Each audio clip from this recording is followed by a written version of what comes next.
Yo, what's up, YouTube? Back at you with another video. Uh, man, there was a lot of things I actually want to talk about. Um, kind of like the effects of addiction and abuse, and kratom specifically in this regard, obviously, because that's the theme.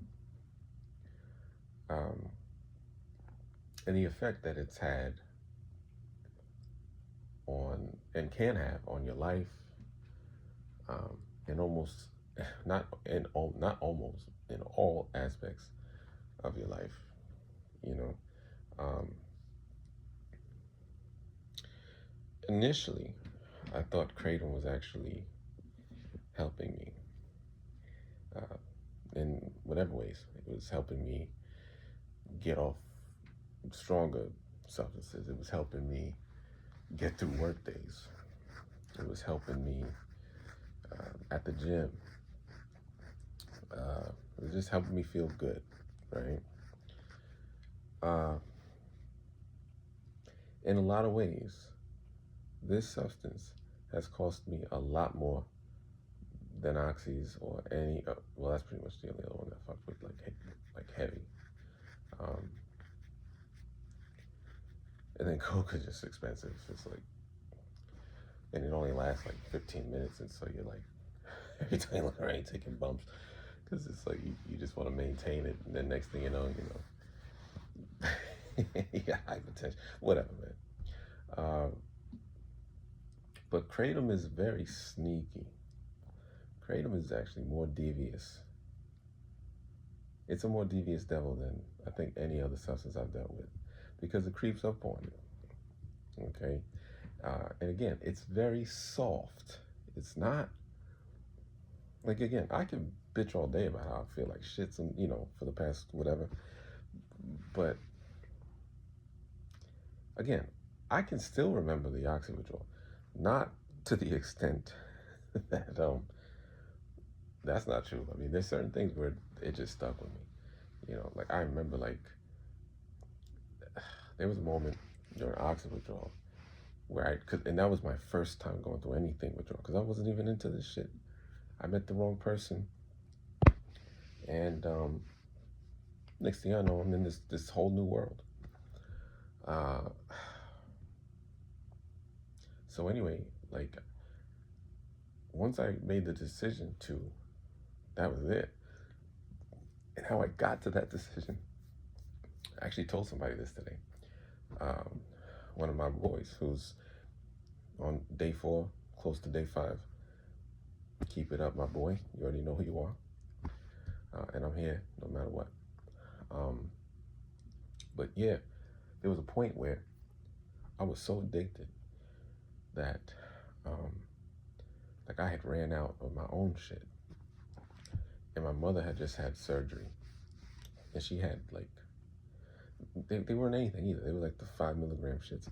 And I was fucking with 30s like 2 30s at a time. And I was gonna take like 4 of those 5 milligram ones. And again, my mom just had surgery. She needs this shit. And I took them out of the bottle. I was disgusted at myself. And I put them back in the bottle and just started going through withdrawals, man. And I remember I tried to like play video games. I tried to do anything to get my mind off it because it was terror, and it was at night. So I'm over here, you want to talk shakes, like you're shaking, you're scared, you're delirious, if I'm being honest, to a degree. And then on top of that, when you don't know what the fuck's going on, you're just like, oh, what the fuck? And dude that put me on, he had actually given me out of the blue, like some Ativans or something, which I guess is like a low grade Xanax. So I would pop one and like see if it didn't help. But I only had like 4 of them, or 5 of them. And that night, man, hell on earth. And so you're thinking, oh, maybe it'll get better in a day. It didn't. Maybe it'll get better in 2 days. It didn't. Well, maybe it'll get better in 3 days because on Monday, I got to work. It didn't. And I'm working, and I have a physical job, and I'm over here trying to deal with patients. Man. And then it was like a realization that hit me of that, yo, this shit done fucked me up. And then I was embarrassed because like I was like 150. Like I'm 6 foot. I ain't supposed to be no 150. And before that, I was known as like a gym dude. So like my fucking scrubs are like baggy. You know what I'm saying? So I'm looking like a fucking 90s EMT. So man, that was rough. Rough going. And I was pounding coffee, like those Starbucks and energy drinks, 5-hour energies. They didn't do shit. They probably did more harm than good. And after every patient, I just have to I was exhausted, man. But I pushed through. And then a week goes by, still feeling like shit. So then I'm thinking, all right, well, maybe the second week will be better. It wasn't. But I willed myself to say, okay, because I had a sweet schedule too that I had just gotten, thank goodness. It was like Monday through Thursday, like 11 to 7 or 12 to 8. So what I did was I'd go to the gym, and I can't even say when I woke up because it's not going to the gym when I woke up. I didn't wake up.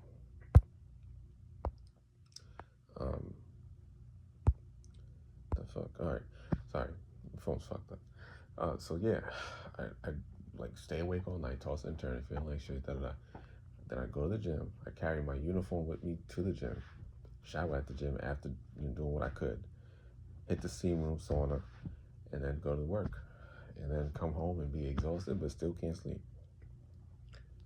And that went on for almost a month.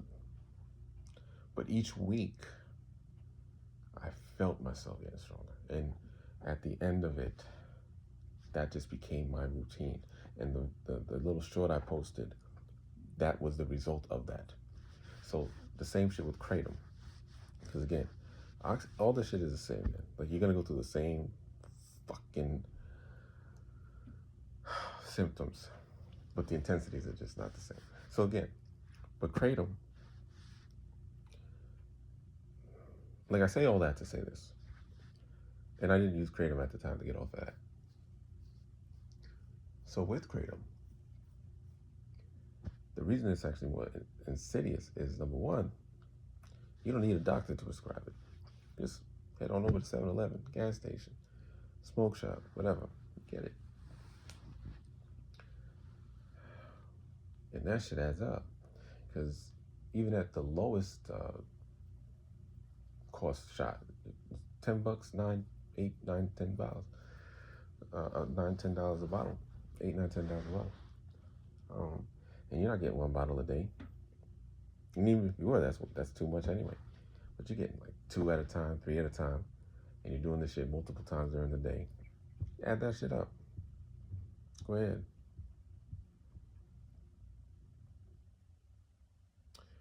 So with the feel-free withdrawals, before they happened, when I was at my peak with the feel-frees,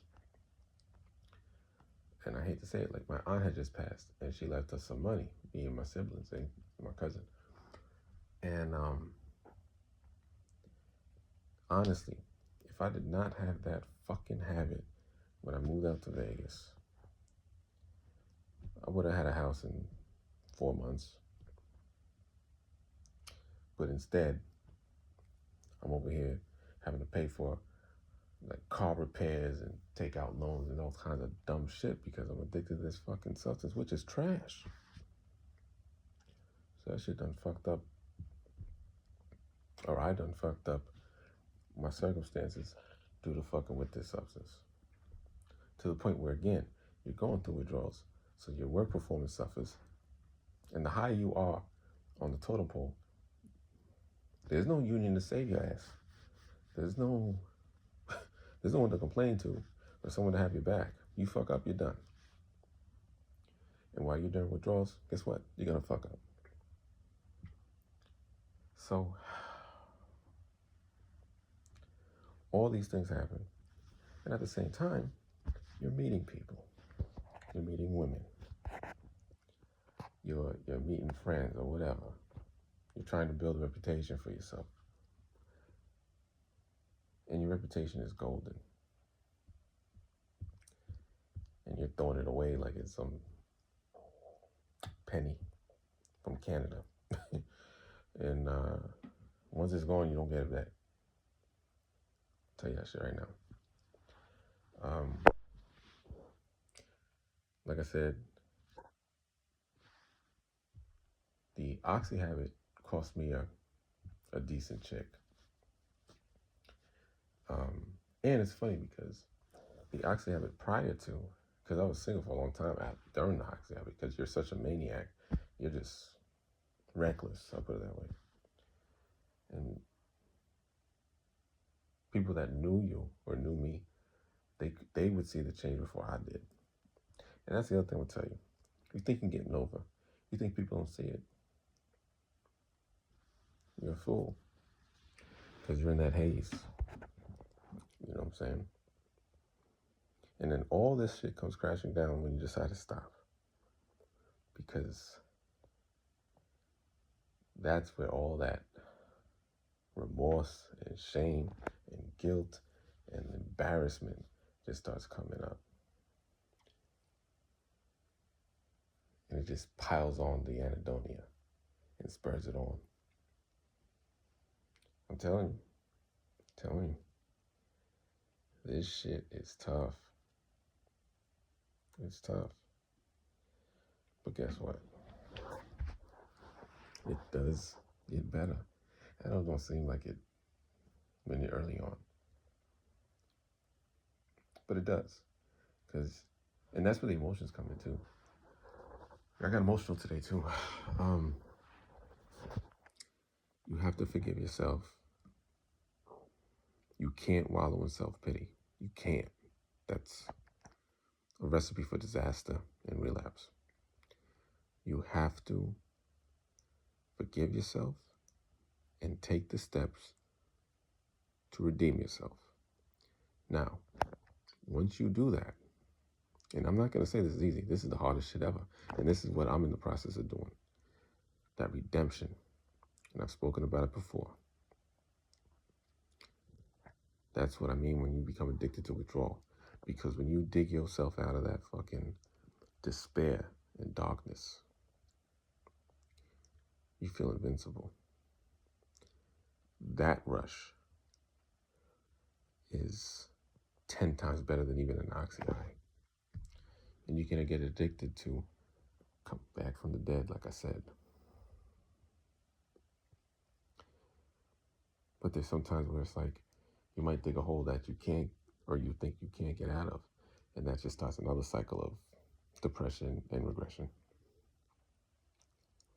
Fuck all that. All us can get out of this. I put it this way. All of us that got ourselves into this, we can get ourselves out of it. It's going to be tough. Not going to be easy. But it doesn't take as long as you think it does. Because I know you think 2 months sounds like a lot. 3 months sounds like a lot. It's not. And it's going to come here one way or the other. So how do you want to be? Better or worse? I know what I want to do. I'll leave it here. Y'all have a good night. I'll let y'all tomorrow. Peace.